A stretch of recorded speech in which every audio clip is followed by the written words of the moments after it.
Good morning, my creators. This your girl Tina, and welcome back, lovelies, to the channel. You're here for the last and final installment of the Through Your Eyes swap with my girl Tmika, who is Scrap the World here on the YT. Can somebody tell him thank you? So, you all, Tmika reached out a few months ago and she says, hey, let's do some kit swaps. So we decided for 2 months straight, we would send each other kits. And in the kit, we would just put random items, and whatever was in the kit, you had to create with. You were able to use 3 of your personal stash items along with the things that were in the kit. For the first project, we decided to make some Dollar Tree tags. You all, I have the video up. It will be linked in the description box. This is what I created. Okay, this is the first one. And this is the second one. These are some wooden tags from the Dollar Tree, and I love, love, love how they turned out. Again, video will be in the description box. For the second project, we decided to create door hangers. So she sent me a kit, I sent her a kit, and we decided to pick our own style of door hangers. Here is my door hanger. Again, full video link will be in the description box. Hunter green, black, cream, and gold was her color scheme in this kit. All right. So this is my second item. Here we are to the last and final video creation for this swap. Let me stop and say, Tmika, thanks a lot for extending an olive branch to get me out of my comfort zone and challenging me to try things that I usually run from when I'm creating. I use different colors this swap. I use smaller items this shop, and then I had to pick some things from Dollar Tree, which I normally don't pick a lot of things to actually alter or create from Dollar Tree.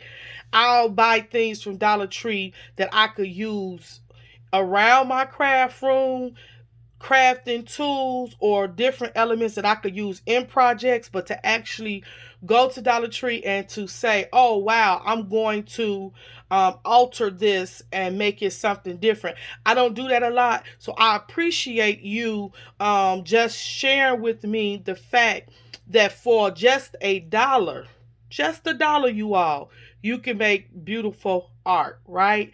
So this last round, we had to do an altered item. We did not send each other kits. We sent each other one item, and each one of us had to alter the item using whatever we wanted to use. So, video of me revealing her alter item will be in the description box. So, go back and check that video so you can see what the original product looked like, and then you'll be able to see how I altered it. I hope y'all like it. This was a run. Here we go. What do you all think? This is my altar item. Okay, so I struggle with shadow boxes, but when I opened her package and saw this, that's what came to mind, a shadow box. Then as I kept looking at it, another project that I have already started on, but I stopped it. And I was like, this would be cute for that project on a smaller scale. And I will be more comfortable with that project because it was not a shadow box, right? So, yeah. Oh, I shouldn't call this a shadow box. Shaker is what I'm trying to say. I struggle with shakers. And so when I opened up the thing, I said, oh yeah, okay, shaker. But then when I looked at it, I said shadow box because the other project that I'm working on, it's a shadow box. So I was like, I'm more comfortable with a shadow box versus a shaker. And so I said, you know what, I'm just gonna go on and do it. It don't hurt to try something, and I'm gonna keep trying these shakers until I get it right.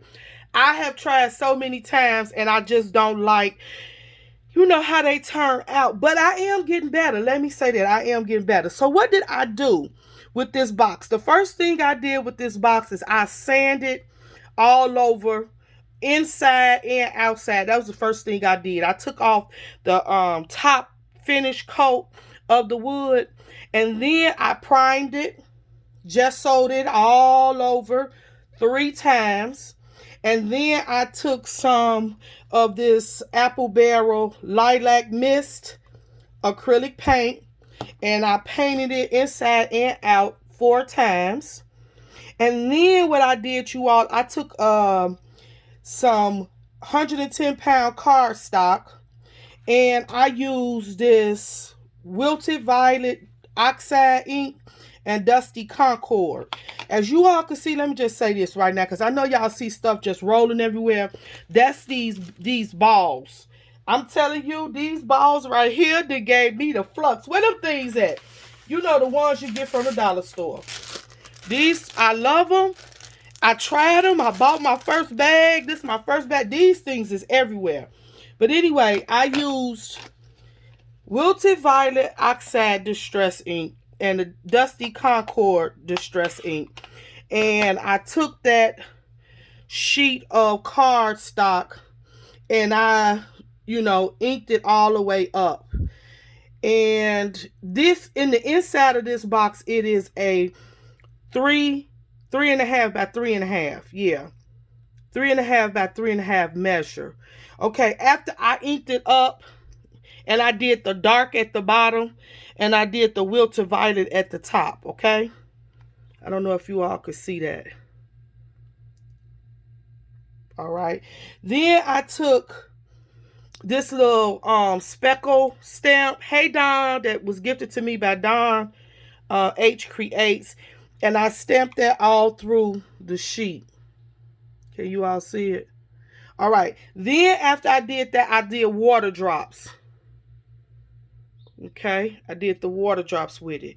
I love it. Then I had some of these big, very large, y'all, stuff just falling. I'm telling you, I've had a time. What a time. What a time. All right. Where's my... I want to show y'all these glitters that I got from Hobby Lobby for 49 cents like 4 or 5 years ago. So they are very large. And I put those, I wanted to stuff my shaker with those. Then I had a Faith wood veneer. I took that, just sewed it down 3 or 4 times, and then I did a whitewash on top of it. And I glued that, adhered it to the background, to that background paper, right? Then I took some of these pearls, and I put speckles of pearls all over. You can see it right there with the F real good. But I did clusters like that all over through the background. Okay, then you all, this is the purpose of me buying the foam beads. I love these. So I thought that this would be cute inside of the shaker. Oh my goodness. The dust and the residue, these things got so much static in it, it is ridiculous. So when I put it down, the beads covered the whole thing. You couldn't see it for the static. Oh my goodness. So I had to take it loose, do it again. I'm telling you, I don't have... I don't have good, what is the word I'm looking for? Experiences when I'm doing shakers. Oh my God, I struggle so bad. All right, but you all, I took it loose. I redid it. Cleaned up my acetate piece, right?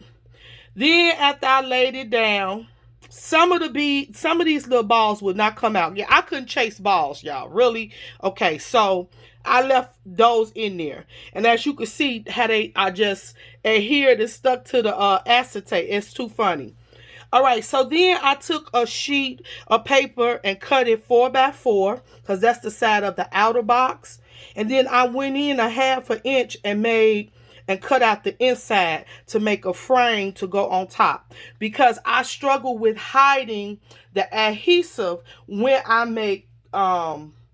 make these shakers. Okay, so that's a whole nother situation. So I said, "Ooh, that'll look cute with a frame on top to just finish it off." And I really, really love the way that look. All right, so then you all, I took some corner brackets and put it at the top. I love that because I wanted some type of white to pull in with this faith that I painted all white. Because the original color of this faith wood veneer was like a dark brown, right? A wood grain dark brown. So I needed something, I felt, to tie the white in. So I used my little corner, metal corner brackets. I love those, and I don't see them no more in the store. So like I went into the vault to get these because I only have a few sets left. All right, you all. So then you all remember the little flower branches that I purchased from Dollar Tree a few weeks ago.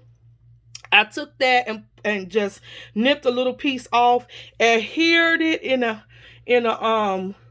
like a little U shape at the top. I love the way it turned out.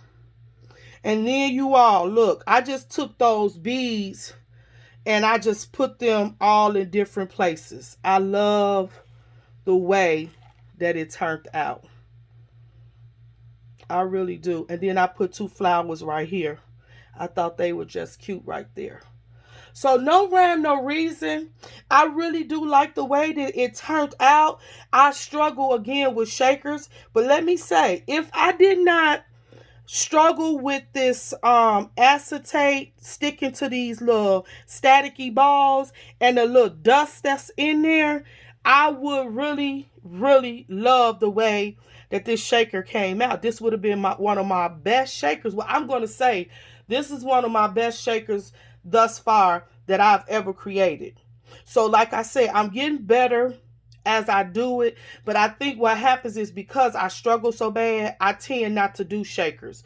So I need to try to do them more, because you know the more you do something, the better you get at it, right? I even tried putting a little powder. First of all, on my first try with this, I had dusted the inside of the box with my static pillow, and I dusted the inside of the acetate with my static pillow. Honey, that didn't do nothing. So then I opened it up and I said, okay, let me just put a few sprinkles of baby powder in here. Oh, that made it worse. And I just gave up. So then I started all over. I dumped it out. Y'all look. I dumped them out. This is like powder everywhere. I dumped them out. Not dumped them. Tina. I dumped them out and I started all over again. I went back in. I dusted it real good. I took a cloth, wiped it out and everything, and refilled it. And this what I got, you all. Well, I'm going to say this. This is the final project. This is how it turned out. And I guess this is what it was meant to be. The more I do it, I guess the better I'll get at it. And maybe I need to just try doing it more often. However, tell me what you all think. This is my altar project on a smaller scale. Thanks to Tmika, because she would send me something small and tiny. But it's okay because it's helping me to be able to work with various types of elements, right? So everything can't be big. Everything can't be medium. Sometimes some things have to be small. And so big is not the only thing that could be cute. Small can too. So thanks, Tmika, for this challenge. I wouldn't have never ever picked this item up in Dollar Tree. I wouldn't have never even tried to alter this item. So I thank you so much, and it's going in my creative space. I think it's gonna fit well. Tell me what you all think about my project. If you have some tips about making shakers, share them with your girl. I like shakers, but like I said, I have a hard time with my shakers. So leave me some comments, some suggestions, some things and tips that you might do when you're making a shaker. Let me know what you feel about the 3 projects, the tags, the door hanger, and then this little shaker box right here. All right, tell me which one you like the best. Which one you like the most. Don't forget to go over to Tmika's channel, Scrap the World, here on YT, and see what she altered, how she altered the item that I sent her. You all, this was a great and an awesome swap. Now it's time for me to move on because I have been challenged by another one of my family members, and she sent me a package to challenge me to create with her kit. And so that's coming up real soon. Buckle your seatbelts because her challenge, everything in there was pink. Y'all know how I feel about pink, right? So, man, was that a challenge? That was a challenge. But you know what? I'm up for it. I'm all about thinking outside of the box, jumping outside of the box. Hey, either I'm going to sink or I'm going to swim. Y'all stay tuned to see if I'm able to swim with all of this pink. Till next time, family, I love you. I hope you love me. We all are part of this creative family. Till next time, wash them hands, hot water and soap every 15 minutes. Stay blessed and family, keep on creating. To the next video. Talk to y'all.